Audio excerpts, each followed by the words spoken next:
बात आपको समझनी है वो ये है कि जब भी आप कोई स्टोरी लिखते हो, रिपोर्ट राइटिंग लिखते हो, जैसे रिपोर्ट राइटिंग भी आपके एग्जाम्स में आती है राइट, 10 मार्क्स की, या आंसर्स लिखते हो, आप समझना वो आंसर्स का मतलब क्या हुआ। आप जब भी कोई चीज़ लिखते हो कि भाई स्टोरी लिखी, आपने रिपोर्ट राइटिंग लिखी, तो इसका मतलब ये हुआ कि आपने कोई ऐसी घटना के बारे में आप बता रहे हो जो कि आपने पास्ट में की थी। ठीक है। और पास्ट की अधिकतर बातें, देखो मैं सारी तो नहीं कहूँगा, लेकिन अधिकतर बातें आपका जिससे काम चल जाएगा, आपकी अधिकतर बातें सेकंड फॉर्म से बताई जाती हैं। ठीक है। जैसे कि मान लो मैंने कहा मैं गया था, तो गो की सेकंड फॉर्म क्या होती है? वेंट। तो मैं बोलूँगा आई वेंट। ओके। तो पास की जितनी भी बातें कहेंगे हम सेकंड फॉर्म लगाते चले जाएंगे उस सब्जेक्ट के बाद। मैंने क्लास ली थी, आई टू क्लास। मैं आया था, आई केम। राइट। मैं लाइव आया था, आई केम लाइव। मैंने पढ़ाया था, आई टोट। टीच का हो जाएगा टोट। तो अधिकतर सेकंड फॉर्म का यूज़ करना और पास्ट के बारे में बताना, और यही आपके क्वेश्चन आंसर्स होते हैं। क्वेश्चन आंसर्स में क्या होता है, आपसे पूछा जाता है बताइए इंडिगो चैप्टर में क्या हुआ था, गांधी जी ने क्या किया था, कौन व्यक्ति आया था। राइट। तो सारे पास्ट के ही क्वेश्चन किए जाते हैं। अगर आप सिंपली सेकंड फॉर्म अच्छे से लगाना जानते हो तो आप आराम से आंसर बता सकते हो कि भाई गांधी जी वहाँ पे गए थे, चंपारण में गए थे। ठीक है ना, गांधी जी चंपारण गए थे। पहली बात आपको स्टोरी पता होनी चाहिए। तो जाना होता है गो, गए थे कैसे बोलेंगे, सेकंड फॉर्म लग जाएगी, अभी मैंने बताया गांधी जी वेंट टू चंपारण। ठीक है। राजकुमार शुक्ला उससे मिले थे, मिलना होता है मीट। मीट की सेकंड फॉर्म लगानी है, अभी बताया था ना, आंसर सेकंड फॉर्म में दिए जाते हैं। तो राजकुमार शुक्ला मैट, मीट की सेकंड फॉर्म हो जाती है मैट। एक मूवी भी आई थी ना करीना कपूर की शाहिद के साथ, जब वी मैट, यानी जब हम मिले थे, पास्ट की बात थी, तो मैट हो गया। तो राजकुमार शुक्ला गांधी जी से मिला था, राजकुमार शुक्ला मैट गांधी जी। अभी पूरा चैप्टर करेंगे तो आपको एक एक बातें समझ में आएंगी। जो चैप्टर 5 है इंडिगो, जो कि लिखा किसने, लुइस फिशर ने लिखा है। तो स्टार्ट करते हैं। आप नोट करना कि अधिकतर जो चीज़ें इसके अंदर यूज़ होंगी वो होंगी सारी हमारी सेकंड फॉर्म ही यूज़ होंगी। इन सेंटेंस की जो फॉर्मेशन है वो अच्छे से समझना, जो कि आपको आंसर बनाने में ज़्यादा हेल्प करेगी। ओके, स्टार्ट करते हैं lesson. When I first visited, अब देखो यहाँ पे क्या है, विजिट का बना दिया इन्होंने, विजिटेड यानी सेकंड फॉर्म लगा दी, यानी जब मैंने विजिट की थी गांधी इन 1942। कब गांधी से विजिट की थी इसने, गांधी जी से कब मिला थे, 1942 में इसने गांधी को विजिट किया था, गांधी जी से मिला था। एट हिज आश्रम इन सेवाग्राम, और कहाँ पर मिला था, आश्रम जो थे इनका सेवाग्राम में, वहाँ पर ये मिला था। इन सेंट्रल इंडिया, जो कि कहाँ पर है, सेंट्रल इंडिया में। उसने कहा, तो इसकी इंग्लिश क्या होगी, से की सेकंड फॉर्म लगा दो, से होता है कहना। तो उसने कहा था, he said I will tell you how it happened. Happened, happen का बन गया हैपेंड, कि कैसे हुआ था। दैट आई डिसाइडेड, कि मैंने डिसाइड किया था, आई डिसाइडेड। तो अभी मैंने आपको बताया था ना कि हम जब पास्ट की बातें करते हैं तो हमें क्या लगा देना होता है, सेकंड फॉर्म लगानी होती है। तो मैंने डिसाइड किया था, क्लियर है। तो मैं बोलूँगा I decided to urge the departure of the British, it was in 1917। तो ये उस समय की बात है जब 1916 15 या 17 जो चल रहा था हमारा, जब गांधी जी पहली बार भारत में आए थे। ठीक है। और उन्होंने अपनी जो पहली जो मूवमेंट थी चंपारण आंदोलन, वो स्टार्ट किया था। तो विजिट किया था इन्होंने गांधी जी, ठीक है ना, अब बता रहे हैं इसके अंदर। He had gone to December 1916 annual convention. Convention का मतलब क्या होता है, कन्वेंशन होता है जो सम्मेलन होता है उसे कन्वेंशन कहा जाता है। तो जो वार्षिक जो सम्मेलन था, एनुअल मतलब वार्षिक, जो वर्ष में होने वाला होता है। 1916 में वार्षिक जो सम्मेलन चल रहा था of the Indian national Congress, किसका चल रहा था, भारतीय राष्ट्रीय कांग्रेस जो पार्टी है उसका चल रहा था, इन लखनऊ, लखनऊ में। There were 2301 delegates. डेलीगेट्स का मतलब होता है बेटा जो प्रतिनिधि होते हैं, जो चुने जाते हैं। ठीक है। तो 2301 प्रतिनिधि वहां पर आए थे, एंड मैनी विजिटर्स। अब इन्हीं बातों को आप क्या कर सकते हो, अपनी लैंग्वेज में बता सकते हो। ठीक है। गांधी जी आए थे इंडिया में, Gandhi ji came to India. ठीक है। वो कहाँ पर गए थे, नेशनल कांग्रेस की कन्वेंशन में गए थे, सेकंड फॉर्म लगा दो गो की। He went to national Indian convention, ठीक है ना, कांग्रेस कन्वेंशन, जो कांग्रेस की कन्वेंशन थी उसमें गए थे वो। देर वर, वहाँ पर आए थे, अब सिंपल बना सकते हैं उसको भी, वहाँ पर 2301 लोग, यानी 2301 लोग वहाँ पर आए थे। सो 2301 पीपल केम देयर, कम का बन गया केम। तो आप आसानी से ऐसे सेकंड फॉर्म लगा के अपने आंसर्स बना सकते हो, बस आपको स्टोरी जरूर पता होनी चाहिए कि क्या क्या हुआ था। ठीक है। There were 2301 delegates and many visitors, बहुत सारे विजिटर्स और प्रतिनिधि वहाँ पर आए हुए थे। विजिटर्स होता है जो वैसे ही देखने के लिए एक जनता, वो आई हुई थी। ठीक है। ड्यूरिंग द प्रोसीडिंग्स, यहाँ पे जो वर्ड लिखा प्रोसीडिंग्स, प्रोसीडिंग्स का मतलब होता है कार्यवाही, जो है कि कार्यवाही चल रही थी। गांधी रिकाउंटेड अ पीजेंट केम अप, जब गांधी जी ने रिकाउंट किया था, रिकाउंट मतलब बोलना, अपनी बातों को प्रसारित करना है, बोलना अपने बारे, अपनी मन की बात कहना। ठीक है। तो रिकाउंट, रिकाउंट का बन गया रिकाउंटेड, जो उन्होंने रिकाउंट किया था। अ पीजेंट केम, अब कम का बन गया केम, मैंने कहा था पास्ट की बातें सेकंड फॉर्म से बताते हैं। तो पीजेंट का मतलब होता है किसान। क्या हुआ था, जब ये वार्षिक सम्मेलन चल रहा था, गांधी जी अपना भाषण दे रहे थे, वहाँ पे गए हुए थे लखनऊ में। अ पीजेंट केम, कम का बन गया केम, आए थे। ठीक है। A peasant came up to me, यानी गांधी जी के पास आए थे, looking like another peasant, जो कि लग रहे थे, लुक लाइक मतलब किसी के जैसे लगना, अदर पीजेंट अन्य जो किसान हैं भारत के, उनके जैसे लग रहे थे in India. Poor and emaciated, poor का मतलब होता है गरीब, और एमेसिएटेड का मतलब क्या होता है, दुर्बल या कमजोर सा। तो जैसे भारत के कमजोर से किसान थे, वैसा ही वो लग रहा था, जो कि आया था गांधी जी के पास, गया था भी कह सकते हो, who went to Gandhi ji. And said, say का बन गया सेड, उसने कहा, उसने क्या कहा, आई एम राजकुमार शुक्ला, उसने बताया कि मेरा नाम क्या है, राजकुमार शुक्ला है। आई एम फ्रॉम चंपारण, और मैं कहाँ से हूँ, चंपारण से हूँ। And I want you to come to my district, और कहता है कि मैं चाहता हूँ कि आप मेरी डिस्ट्रिक्ट में आए। Gandhi had never heard of the place, लेकिन गांधी जी ने पहले कभी चंपारण के बारे में सुना नहीं था, क्योंकि इससे पहले गांधी जी कहाँ पर थे, साउथ अफ्रीका में थे, right. It was in the foot hills, foot hills का मतलब होता है जो पहाड़ी क्षेत्र होता है, ठीक है, पहाड़ी की तलहटी वाला क्षेत्र था, वहाँ पर ये था, ये प्लेस है। ऑफ द टावरिंग हिमालयाज, यहाँ पे टावरिंग का मतलब क्या होता है, टावर क्या होता है, बड़े ऊंचे ऊंचे होते हैं ना, तो बड़े ऊंचे ऊंचे जो हिमालय के पर्वत हैं, तो टावर एक वर्ड भी होता है, ठीक है, वर्ब की तरह भी यूज़ किया जाता है, यानी एक्शन की तरह यूज़ किया जाता है ये। तो वर्ब के रूप में इसका मतलब हो जाता है टावरिंग, मतलब ऊंचे ऊंचे, हम बोलते हैं ना गगनचुंबी, बहुत लंबी लंबी इमारतें होती हैं। तो जो बहुत ऊंचे ऊंचे जो पहाड़ हैं जो हिमालयाज के, उनके क्षेत्रों में ये जो चंपारण जो प्लेस है वो क्या था, बसा हुआ था। It was in, is am are का बन जाता है पास में वॉज वर, तो आपको अधिकतर आंसर सेकंड फॉर्म या फिर वॉज वर में ही देनी है, ठीक है। It was in the foot hills of towering Himalaya, जो ऊंचे ऊंचे हिमालय के जो पर्वत हैं उनके बीच में था। Near the kingdom of Nepal, जो कि नेपाल राज्य के पास में था। Under an ancient arrangement, ancient मतलब क्या होता है, प्राचीन, अरेंजमेंट मतलब क्या होता है, जो काम करने की रीति जो इनकी चल रही थी, इनका एक समझौता या जो इकरारनामे करते थे, जो पुराने एक पद्धति चलती आ रही थी। The Champaran peasants were sharecroppers, जो चंपारण के जो पीजेंट्स थे, पीजेंट्स का मतलब क्या होता है, किसान, वो क्या थे, शेयर ग्रोपर्स थे। शेयर ग्रोपर का मतलब होता है बेटा बटाईदार।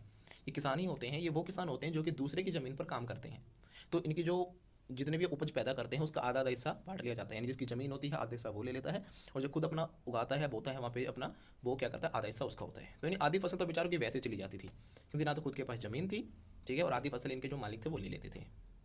तो यहाँ के किसान क्या थे, शेयर ग्रोपर्स थे, बटाईदार थे। Rajkumar Shukla was one of them, और राजकुमार शुक्ला भी उनमें से क्या था, एक था। ही वॉज इलिटरेट, इलिटरेट का मतलब क्या होता है, असाक्षर, यानी पढ़ा लिखा नहीं था, एन एजुकेटेड था। बट रिजोल्यूट, रिजोल्यूट का मतलब होता है एक ऐसा इंसान जो कि बिल्कुल दृढ़ निश्चयी होता है। दृढ़ निश्चयी यानी जो कि बिल्कुल क्या था, सोच के अपना दृढ़ निश्चय रखता है कि हाँ मुझे काम करना है तो करना है।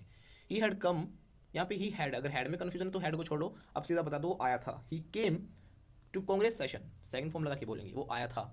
ही came to Congress session to complain about the injustice, injustice का मतलब क्या होता है, अन्याय, ठीक है, तो अंग्रेज उनके साथ क्या करते रहते थे, अन्याय करते रहते थे। तो इसलिए उस अनजस्टिस को, जो इनजस्टिस था उनके साथ जो भेदभाव किया जा रहा था, उसको उसके बारे में बताने के लिए, उससे दूर करवाने के लिए गांधी जी के पास आए थे। Of the landlord system in Bihar, जो बिहार के क्षेत्र में जो जिम्मेदारी प्रथा इनकी चली आ रही थी उसके बारे में बताने के लिए वो आया था। And somebody had probably said, किसी ने उसको कहा था, स्पीक टू गांधी जी, कि इसके बारे में किससे बात करो, गांधी जी से बात करो, क्योंकि गांधी जी आपकी हेल्प इसमें कर सकते हैं। तो इसलिए वो इतना रिजोल्यूट होकर, रिजोल्यूट मतलब क्या, पूरे डिटर्मिनेशन के साथ, वो डिटरमाइंड था, बहुत ज़्यादा दृढ़ निश्चयी था, निश्चय लेकर आया था कि हाँ चाहे कुछ हो जाए गांधी जी का साथ नहीं छोड़ेगा, गांधी जी के पास वो जाएगा जाएगा और उसको हल में बनाकर लाएगा। गांधी जी ने बताया, अब बताने की इंग्लिश क्या होगी, देखो टेल होता है बताना, और बताया था पास्ट की बात है, मैंने बताया पास्ट के आंसर है तो सेकंड फॉर्म लगा के हम बताते हैं। तो गांधी जी ने बताया, गांधी जी टोल्ड हो जाएगा, टेल का बन जाएगा told. Gandhi ji told Shukla he had an appointment in Kanpur, उन्होंने बताया कि जो मेरी पहले से ना अपॉइंटमेंट फिक्स है, ठीक है, कहाँ पर है, कानपुर में। And was also committed to go, और कमिट किया हुआ था उसने, तो कमिट का बन गया committed. He committed to go to other parts of India, और अदर अन्य जो क्षेत्र थे भारत में उन वहाँ पर जाने की भी उसने क्या कर रखी है, कमिटमेंट पहले ही कर रखी है। तो कहता है कि मैं तुम्हारे पास तो नहीं आ पाऊंगा, क्योंकि मुझे पहले उन स्थानों पर जाना पड़ेगा जहाँ पे मैंने पहले प्रॉमिस किया हुआ है। ओके, शुक्ला कंपनीड हिम एवरीवेयर, लेकिन शुक्ला जो था उसने अकम्पनीड किया, कंपनी का मतलब क्या होता है, साथ जाना, तो कंपनीड यानी सेकंड फॉर्म लगा दी, तो शुक्ला ने हर जगह उसके साथ साथ हो जाता है। Then Gandhi ji return to his ashram, जो गांधी जी थे वो रिटर्न करते हैं, रिटर्न मतलब वापस आना, तो रिटर्न की सेकंड फॉर्म रिटर्न हो जाएगी। तो गांधी जी ने रिटर्न किया, Gandhi ji return to the ashram, आश्रम में वापस वो फिर से आए।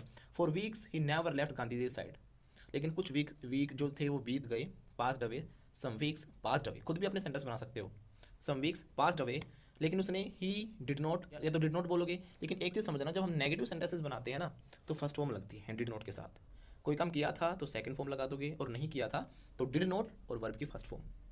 तो उसने गांधी जी का साथ नहीं छोड़ा था, तो बोलेंगे he did not leave Gandhi ji is side, Gandhi ji की साइड उसने छोड़ी नहीं, यानी गांधी जी के पीछे पड़ा रहा कि नहीं आपको चलना ही पड़ेगा।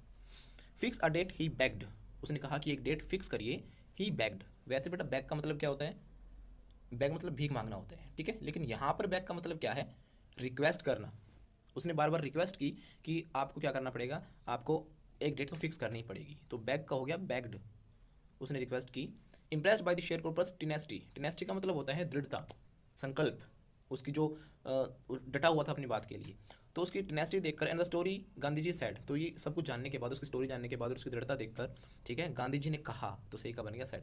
Gandhi ji said I have to be in Calcutta on such and such a date, तो गांधी जी ने बताया कि इन तारीख को मैं इन तारीख को कहाँ पर होऊंगा, मैं कलकत्ता में होऊंगा, ठीक है, कम एंड मीट मी, और आओ वहाँ पर और मुझसे मिल लो, and take me from there, और वहाँ से मुझे क्या करो, लेकर अपने साथ चल पड़ो। मंथ्स पास्ट, महीने बीत गए, अब पास्ट की बात है तो पास्ट का बन गया पास्ट, ओके। मंथ्स पास्ट, महीने बीत गए, शुक्ला वॉज सिटिंग, शुक्ला बैठा था on his haunches at the appointed spot in Calcutta when Gandhi ji arrived, arrive का मतलब होता है आना, आए थे, अराइव्ड हो जाएगा। तो गांधी जी जब वहाँ पर आए थे तो जो पहले से जो डिसाइडेड प्लेस था, ठीक है, वहाँ पर आकर वो क्या करते हैं, उनसे मिलते हैं। वो पहले ही मतलब वहाँ पे पहुँचे हुए थे। He waited till Gandhi ji was free, उसने वेट किया था कि जब तक गांधी जी फ्री नहीं हो जाते हैं। Months past, Shukla was sitting on the haunches, जो गांधी जी जो शुक्ला थे वहाँ पर बैठे हुए थे, पहले से ही पहुंचे हुए थे। ही वेटेड, उसने इंतजार किया था, till Gandhi ji was free, और तब तक इंतजार किया था जब तक कि गांधी जी फ्री नहीं हो जाते। तो वेट किया था, तो वेट का बन गया वेटेड, कि उसने वेट किया था, तो वेट का हो गया waited. He waited till Gandhi ji was free, then two of them boarded, board का मतलब होता है बेटा चढ़ना। जो वर्ड्स आ रहे हैं ना इनको अच्छे से समझना, क्योंकि इन्हीं से आपके एग्जाम में क्या होंगे, आपको नंबर मिलेंगे, ठीक है। आपको काफ़ी बुक वाले वर्ड यूज़ करने होते हैं, जिससे टीचर एग्जामिनर को लगता है कि हाँ भाई बच्चे ने अच्छे से डीपली पढ़ा हुआ है, सारा कुछ ही अपने हिसाब से बना के लिखोगे, अपने वर्ड्स लिखोगे तो सारी चीज़ें नहीं चलेंगी, ठीक है।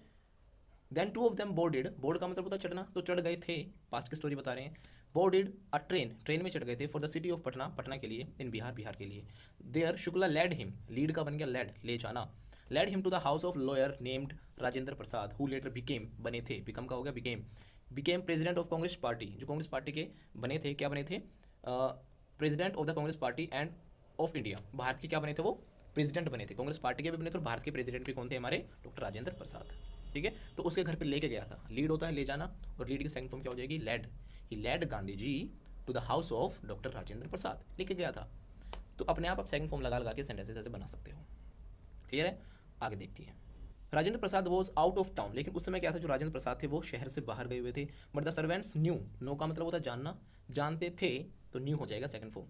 But the servants knew Shukla as a poor human, लेकिन जो पुराने जो सर्वेंट्स थे उनके वो जानते थे कि जो शुक्ला है वो क्या है, गरीब ह्यूमन है, ह्यूमन मतलब किसान को ही बोलते हैं, एक गरीब किसान है। Who pestered their master to help the indigo sharecroppers, pestered का मतलब क्या होता है, पेस्ट वर्ड जो होता है ना बेटा, उनसे बना, पेस्ट होते हैं जो छोटे मोटे कीट पतंगे होते हैं, जैसे खटमल हो गया, जो हमें लोगों को परेशान करते रहते हैं। तो यहाँ पे पेस्ट का मतलब, पेस्टर का मतलब तंग करना भी होता है, ठीक है, क्योंकि छोटे मोटे कीट पतंगे हमें तंग करते रहते हैं, तो in the same way Pasteur का मतलब तंग करना भी होता है। तो उनको पता था कि जो अक्सर क्या करता रहता था, पेस्टर्ड देयर मास्टर, वो अपने मास्टर को, जो उसके मालिक था, उनको क्या करता रहता था, हमेशा पेस्टर्ड करता रहता था, तंग करता रहता था, कौन, शुक्ला, कि आओ सर हमारी मदद करो। तो वो इसीलिए वो जानते थे राजकुमार शुक्ला को, तो उन्होंने इजाज़त दे दी थी उसको, किस चीज़ के लिए, so they let him to stay on the grounds. जब राजेंद्र प्रसाद जो थे वो घर पे तो नहीं थे, तो उस समय उन्होंने इजाज़त दे दी कि ठीक है तुम क्या कर लो, जो आंगन है वहीं पर रुक जाओ, आंगन में स्टे करने के लिए इजाज़त दे दी थी, ठीक है। Gandhi ji whom they took to be another peasant, take का मतलब होता है समझना, के रूप में समझना, दे took him, उन्होंने उसको समझा, अनदर peasant, एक दूसरा किसान समझ लिया, उन्होंने सोचा कि भाई किसान के साथ आया तो कोई ऐसे ही गरीब किसान होगा। But Gandhi ji was not permitted to draw water from the well lest some drops from his bucket pollute the entire source. तो उन्होंने कहा कि जो गांधी जी है उनको परमिट नहीं किया, परमिट मतलब आज्ञा नहीं दी, परमिशन नहीं दी, किस चीज़ के लिए, कि भाई कुएं से पानी नहीं लेना है, इस चीज़ के लिए उन्होंने मना कर दिया उनको। क्यों मना कर दिया, कि जो पानी की जो बूंदें होंगी वो क्या हो सकती थी, कुएं के अंदर गिर सकती थी, और पूरे जो एंटायर सोर्स था, पूरे स्रोत को क्या कर सकता था, वो पोल्यूट कर देता। तो यहाँ पे गांधी जी को समझ में आया कि भारत की कंडीशन क्या थी, कि कैसे लोग जो छुआछूत में हैं, उन भेदभाव में बहुत ज़्यादा यकीन करते हैं कि सिर्फ पानी कुएं से लेने से ही क्या हो जाएगा, हमारा जो पूरा कुआं है वो क्या हो जाएगा, गंदा हो जाएगा। ओके, तो ये उन्होंने सोचा। आगे देखिए, तो गांधी जी को पानी लेने से मना कर दिया गया, क्या समझकर कि वो भी कोई एक अनटचेबल पर्सन होगा। तो यहाँ पे गांधी जी को पता चला कि देश के क्या हालात है, देश में बहुत ही ज़्यादा क्या थी, अनटचेबिलिटी थी बहुत ही ज़्यादा। गांधी जी ने डिसाइड किया, ठीक है, तो डिसाइड की सेकंड फॉर्म हो जाएगी decided. Gandhi ji decided to go first to Muzaffarpur, तो गांधी जी को समझ में आ गया था पहले तो हालात, कि भाई भारत के हालात क्या है, बहुत ही ज़्यादा भेदभाव किया जाता है, छुआछूत जैसी परंपराएं देश में चल रही हैं। तो उन्होंने क्या किया, डिसाइड किया, डिसाइडेड हो जाएगा, to go first to Muzaffarpur, कहाँ जाने का डिसाइड किया, कि वो मुजफ्फरपुर जाएंगे। Which was en route to Champaran, en route का मतलब होता है बेटा कि जो रास्ते में पड़ती है कोई चीज़, तो उनको पता था कि वो चंपारण के रास्ते में पड़ती है वो चीज़। To obtain more complete information, वो इसलिए वहाँ पर गए थे क्योंकि वो इस चीज़ के बारे में ज़्यादा जानकारी जुटाना चाहते थे, क्योंकि जितनी ज़्यादा जानकारी हमारे पास होती है हम उतनी ही अच्छी वकालत अपनी कर सकते हैं। About condition then Shukla was capable of imparting, impart का मतलब होता है बेटा बता देना, ठीक है। जितनी शुक्लानी इन्फॉर्मेशन दी थी उससे ज़्यादा जानने के लिए गांधी जी अलग अलग क्षेत्रों में, मुजफ्फरपुर के क्षेत्र, जो मुजफ्फरपुर था वहाँ के क्षेत्रों में जाते हैं, ताकि ज़्यादा से ज़्यादा जानकारी वहाँ के बारे में वो पता कर सकें, जिससे कि उनका केस क्या हो सके, ज़्यादा स्ट्रॉन्ग हो सके और प्रॉब्लम उसको अच्छे से समझ में आ सके। He accordingly sent a telegram, send का हो गया सेंट, भेजा था। ही अकॉर्डिंगली, उसके अनुसार उन्होंने क्या किया था, भेजा था। अ टेलीग्राम, एक टेलीग्राम भेजा था टू प्रोफेसर जे.बी. कृपलानी। किसको भेजा था? जो प्रोफेसर जे.बी. कृपलानी थे उनको भेजा था। Of the arts college in Muzaffarpur, जो कि कहाँ पर थे? आर्ट्स कॉलेज मुजफ्फरपुर में थे। Home he had seen at Tagore's Shantiniketan school, जिसको उन्होंने कहाँ पर देखा था? जो शांति निकेतन नाम का जो स्कूल था वहाँ पर वो उससे मिले थे और उनको वहाँ पर देखा हुआ था उन्होंने, ठीक है। द ट्रेन, जो ट्रेन थी वो आई, तो आई आना क्या होता है? अराइव। ट्रेन के आने के लिए बेटा कम यूज़ मत करना, काफ़ी लोग ना कम यूज़ करते हैं, ट्रेन केम हो जाता है, ये बना देते हैं, राइट। जो ट्रेन थी वो आई थी, अब आने के लिए यहाँ पे कम यूज़ नहीं करना, अराइव यूज़ करना है। और अराइव की सेकंड फॉर्म क्या हो जाएगी? Arrived. Train arrived at midnight, आधी रात को जो ट्रेन थी वो आई थी 15 अप्रैल 1917, जो कि 15 अप्रैल 1917 को आई थी। Kripalani was waiting at the station with a large body of students. यहाँ पे लार्ज बॉडी ऑफ स्टूडेंट्स का मतलब क्या है? बहुत सारे स्टूडेंट्स के साथ। जो कृपलानी जी थे वो गांधी जी का वेट कर रहे थे बहुत सारे लोगों के साथ। तो गांधी जी जो थे वहाँ पर वो रुके थे, रुकना मतलब स्टे किया था उन्होंने। Gandhi ji stayed there for 2 days in the home of professor Malkani. वहाँ पर गांधी जी रुके थे, कहाँ पर?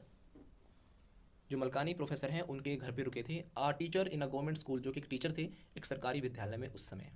It was an extraordinary thing in those days, ये एक बहुत ही अजीब सी बात थी। Gandhi ji commented for a government professor to harbour a man like me in smaller localities, the Indians were afraid to show sympathy for the advocates of home rule. उस समय बहुत ही एक बड़ी बात मानी जा रही थी, क्योंकि ऐसा इंसान जो कि राजकुमार शुक्ला था वो भी गांधी जी के साथ इतने बड़े लोगों के घर पे रुक पा रहा था। क्यों? क्योंकि वो गांधी जी के साथ जा रहा था। यानी इतना ज़्यादा, बहुत ज़्यादा भेदभाव होता था हमारे देश के अंदर। दूसरी बात, उस समय कोई एडवोकेसी नहीं करता था। यहाँ पे एडवोकेसी का मतलब क्या? समर्थन करना। तो बहुत ही कम लोग थे जो होम रूल मतलब स्वराज, अपने देश का जो रूल हो वो होना चाहिए। स्वराज की मांग हर इंसान नहीं कर रहा था, लेकिन गांधी जी एक ऐसे इंसान आए थे जिन्होंने यहाँ पर आकर बाहर से इस देश के लिए आवाज़ उठाई। The news of Gandhi ji's advent, advent का मतलब होता है बेटा आगमन, जो गांधी जी के आगमन की खबर थी। End of the nature of the mission spread quickly, spread की सेकंड फॉर्म भी स्प्रेड ही होती है, तो यहाँ पर सेम ही रहेगा। दो उसके जो मिशन था, उसकी जो सोच थी, उसकी भावना थी, उसके बारे में बहुत ही जल्दी से आसपास के एरिया में बातें फैल गई थी, स्प्रेड क्विकली थ्रू मुजफ्फरपुर, पूरे मुजफ्फरपुर में, एंड टू चंपारण, और कहाँ तक पहुँच गई थी? चंपारण तक ये बातें फैल गई थी। Sharecroppers from Champaran began arriving, begin की स्टार्टिंग सेकंड फॉर्म होगी बिगेन, राइट। तो उन्होंने बिगेन यानी शुरू कर दिया था। अराइविंग ऑन फुट, पैदल पैदल लोग आते जा रहे थे कि भाई गांधी जी से मिलना है। एंड बाई कन्वेंस, और कुछ साधनों का प्रयोग करके भी आ रहे थे। टू सी देयर चैंपियन, किसको देखने के लिए? अपने चैंपियन को देखने के लिए, यानी गांधी जी को देखने के लिए। Muzaffarpur lawyers called on Gandhi ji to brief him, जो मुजफ्फरपुर के जो लॉयर थे उनको भी बुलाया गया था गांधी जी के द्वारा। They frequently represented peasants group in the court, ये वो लोग थे, वो लॉयर्स थे जो कि अक्सर किसानों की तरफ से, पीजेंट्स की तरफ से कोर्ट्स में जाया करते थे उनके केस लड़ने के लिए, उनको प्रेजेंट करने के लिए। हालांकि वो जीतते कुछ नहीं थे, कुछ कर नहीं पाते थे, ठीक है, क्योंकि चलती किसकी थी? अंग्रेजों की चलती थी, पावरफुल लोगों की चलती थी। They told him about their cases, उन्होंने बताया। टेल का हो जाएगा टोल्ड, बस ये सेकंड फॉर्म अच्छे से समझ गए ना आप, तो आप आसानी से सारे क्वेश्चन आंसर अपने आप बना कर पाओगे, ठीक है। तो उन्होंने बताया था, they told him about their cases, जो जितने भी ये हमारे जो वकील आए थे जो कि हमेशा प्रेजेंट्स को लेकर कोर्ट्स में जाते थे, उन्होंने बताया। They told about their cases, अपने केसेस के बारे में बताया। And reported the size of their fee, और अपनी फीस के बारे में ही बताया। रिपोर्ट का हो गया रिपोर्टेड। गांधी जी चाइडेड, चाइड होता है डांटना, तो गांधी जी ने डांटा सबको, तो चाइड का हो गया चाइडेड। गांधी जी चाइडेड द लॉयर्स, सभी वकीलों को डांट दिया गांधी जी ने, for collecting big fee from the share croppers. किस लिए डांटा? कि आप इतनी बिग फी जो शेयर क्रॉपर्स से ले रहे हो, बेचारे बटाईदार किसानों से इतनी ज़्यादा फीस लोगे तो कहाँ से केस लड़ पाएंगे, क्योंकि उनके पास तो पैसे नहीं होते डेफिनेटली, राइट। तो इस बात के लिए गांधी जी बहुत गुस्सा हुए कि आपको इतने पैसे नहीं रहने चाहिए, क्योंकि गरीब किसान है, इनकी तो मदद करनी चाहिए आप लोगों को। ही सैड, उसने कहा, I have come to the conclusion, मैं इस कंक्लूजन पे आया हूँ, इस निष्कर्ष पे आया हूँ, that we should stop going to law courts, कि हमें कोर्ट्स में नहीं जाना चाहिए, क्योंकि कोर्ट्स में जाने का भी कोई फायदा नहीं है। अगर कोर्ट्स में जाएंगे, इतने पावरफुल लोग हैं और इतनी हाई लेवल की तुम फीस लोगे, तो ये लोग हैं कभी भी अपने जो केसेस हैं नहीं जीत सकते। तो इससे क्या था, बहुत ही लोग डरे हुए थे, ना तो अंग्रेज उनको जीतने देते थे, दूसरा फीस इतनी हाई थी, और ना ये इतनी हिम्मत कर पाते थे। Taking such cases to the courts does little good, do little good का मतलब क्या होता है? बहुत ही कम फायदा होना। कोर्ट्स में जाने का कोई फायदा नहीं हो पाता, कभी भी हम नहीं जीत पाते। Where the peasants are so crushed, क्यों नहीं हो पाता ऐसा? क्योंकि जो पीजेंट्स है, किसान बहुत ही ज़्यादा क्रश्ड है। क्रश्ड मतलब क्या हो? दबे कुचले हैं, क्रश्ड मतलब दबे कुचले। एंड फियर स्ट्राइकन, और डर से घिरे हुए हैं, उनके मन में इतना डर बैठा हुआ था, कभी भी वो अंग्रेजों के खिलाफ या किसी के खिलाफ भी अपनी आवाज़ नहीं उठा पाते थे। लो courts are useless, Gandhi ji ने कहा कि लो कोर्ट्स में जाना कोई फायदा नहीं है, सब कुछ यूजलेस है, व्यर्थ है। The real relief for them is to be free from fear, तो पहला डर तो तब निकलेगा जब इनके मन से डर निकलेगा, the real relief for them is to be free from fear, उनको डर से मुक्त करना होगा सबसे पहले, तब जाके कोर्ट्स में वो अपनी आवाज़ें उठा सकते हैं। Most of the arable land, arable का मतलब क्या होता है? एरेबल होता है बेटा कृषि योग्य भूमि, उसको एरेबल कहते हैं, जिसमें हम कृषि कर सकते हैं।